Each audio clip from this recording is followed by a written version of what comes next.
Japan থেকে একটা ছাগল, একটা খাসি শিক্ষিত হয়ে দেশে এসেছে বামনবাড়িয়াতে বিয়ে করতে। তার বিয়ে ঠিক হয়েছে বামনবাড়িয়ার একটি মেয়ের সাথে, এবং তার হবু শ্বশুর বাড়িতে তাকে কেন বিয়ের দিন সাগরানাতে আস্ত খাসি দেওয়া হলো না।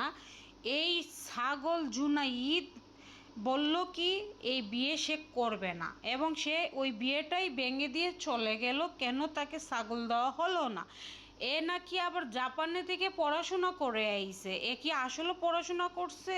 এ তো ছাগলের চেয়ে তো মানে গর্দব। ও তো ছাগল, ও গাদা। ওই গাদার সাথে কোনো মেয়ে বিয়ে দিলে কি মেয়ে সুখী হবে বলেন?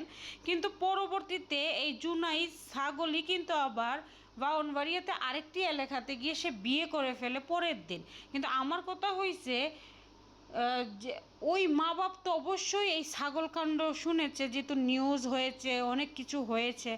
তাহলে তারা কিভাবে এই মূর্খ ছাগলের সাথে তাদের মেয়ে বিয়ে দিল? একবার চিন্তা করেন। মানে প্রবাসী দেখছে, তারপরে দেখছে জাপান থেকে পড়াশোনা করে এসেছে। আরে ভাই, ও পড়াশোনা করে আসলে ও মূর্খ।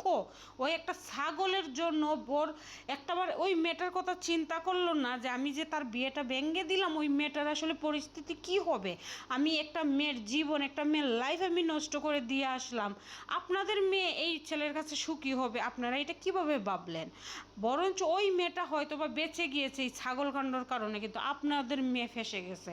আপনাদের মেয়ের সুখ দেখতে গেছিলেন, তো দেখবেন আপনার মেয়েই অসুখী হলো, আর ওই মেয়েটাই ভালো একটা জায়গায় গিয়ে সুখী হয়ে গিয়েছে।